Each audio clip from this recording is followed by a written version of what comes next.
And we are back with the fourth segment of the GSMC Basketball Podcast, brought to you by the GSMC Sports Network. I told you it was going to be a short break, and with that, we're going to talk about Caitlin Clark being in the Big Three and her contract with Ice Cube. But before that, there is a question in the chat that I do want to answer. It is from Keynon on YouTube. He says, what are your thoughts on today's NBA games? I just added NBA there.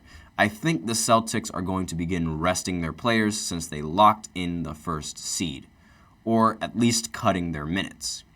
Now, honestly, that's definitely, that's what I expected them to do, at this stage in the game. I mean, since they are going away, and they're going to be playing in Atlanta, I don't really see Atlanta as, a threat to the Boston Celtics, or their seeding placements, or even in the playoffs, because there is a chance that they could face them in the playoffs if the Hawks land the 8th seed after the play-in tournament. We'll figure that out once that happens.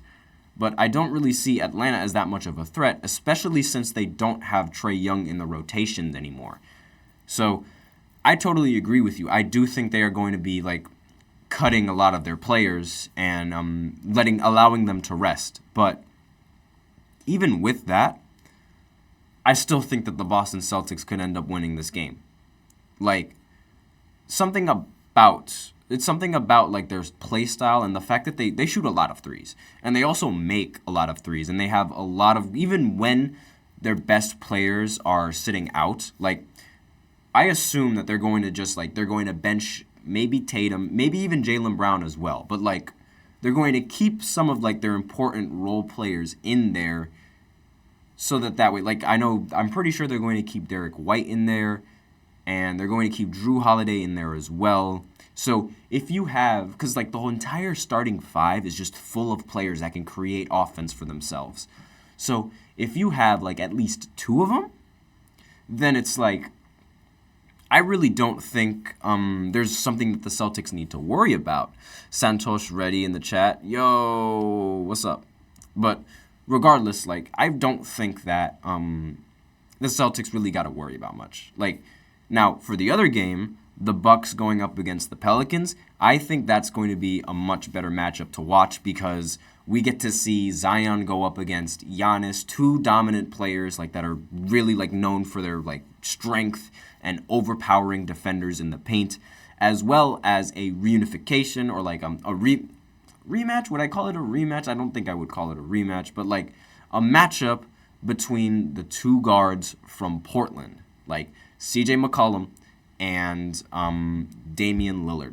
Now, it might be in a lot more favor of the Bucks because I remember recently Brandon Ingram went down with an injury, so not entirely sure of the status for him, if he's day-to-day or if he's even going to be playing in that game. But I am a little bit more excited between the matchup between C.J. McCollum and Damian Lillard, and the matchup between Giannis and Zion. But it's those two players, they go way back in Portland, and it's they were buddy-buddy, and now they go up against each other. I'm very excited to see that matchup, even though I'm probably not going to be watching those games as much as I'm going to be watching the NCAA Sweet 16, because I'm definitely going to tune into the Sweet 16 a little bit more than I'm going to tune into these NBA games, because there's a lot that could happen in college. But let's go on to the actual segment of the show, which is Caitlin Clark being in the Big Three. Now, I brought this up because I was going to make this a segment for tomorrow. In fact, tune in for tomorrow. I will cover the entirety of the Big Three, and I'll cover the entirety of Caitlin Clark and her contract, her details, all that kind of stuff tomorrow. But I wanted to talk about her being in the Big Three now, simply because there was this quote from Keynon Martin Senior that I just did not like whatsoever, and I wanted to bring that to the attention. So, Keynon Martin Senior, he's on the podcast. He was on the podcast with Gilbert Arenas. Now, if you guys don't know much about Gilbert Arenas and his podcast, he was a former Wizard. He was a really good guard. He brought a gun to the locker room, but that's a completely different story. And again, his takes on his podcast Like, to me, he is a certified hater. In my opinion, he is a certified hater because he says all of these things that just completely, like, demote what these athletes accomplish as if he accomplished anything more than them.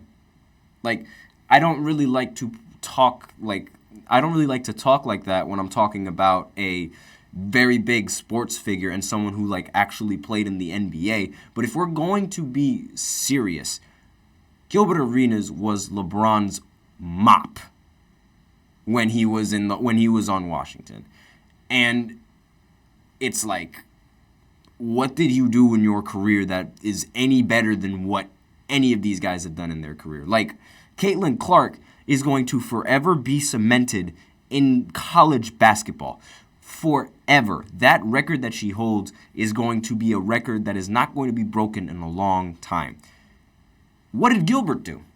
He has done no memorable thing, to my knowledge, like nothing that deserves the kind of recognition that Caitlin does. And here he goes on the podcast inviting Keynon Martin Senior to just talk down. And like, it's not just Caitlin that he talks down on. He talks down on so many current athletes right now.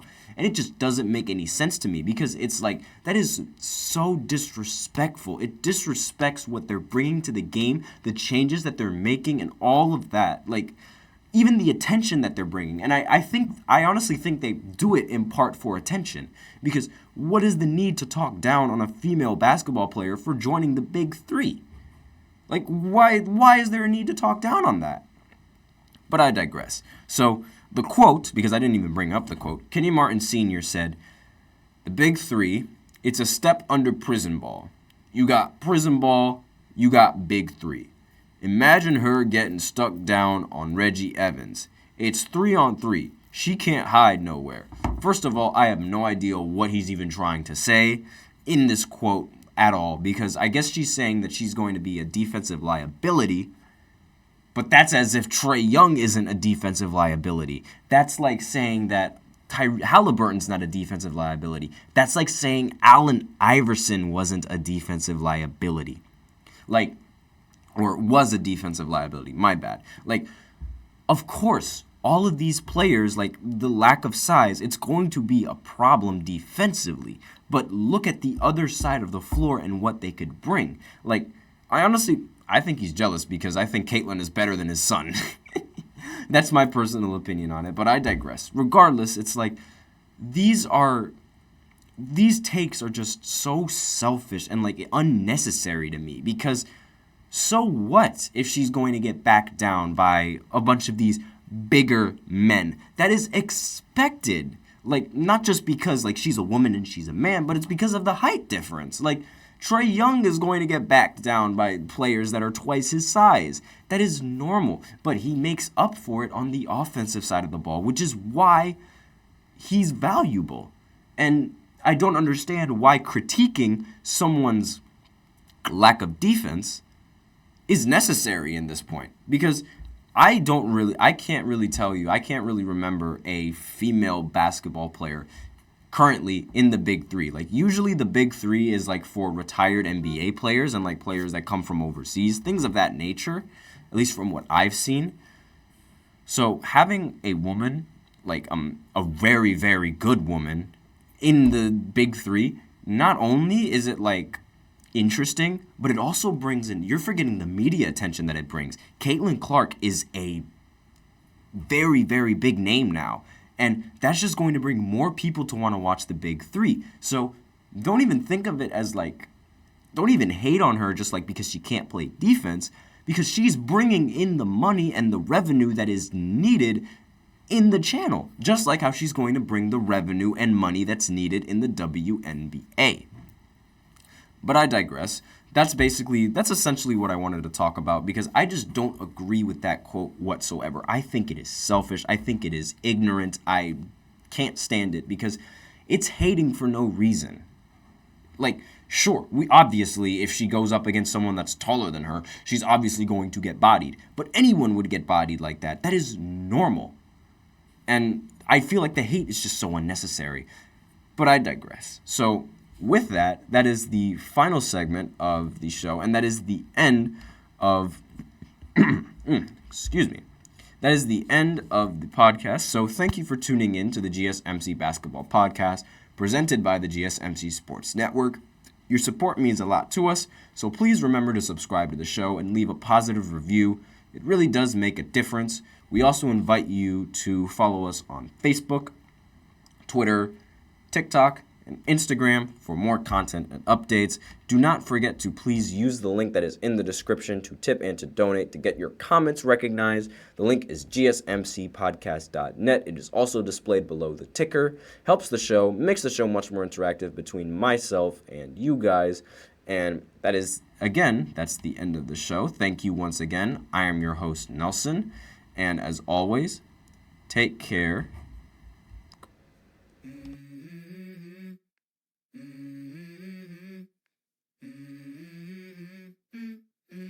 Let's go. I wake up to a little bit of drool on my pillow, feel like it's gonna be a bad day. Yeah, I'm tired of shit, and the coffee ain't hit yet. Damn, ain't that great. I don't want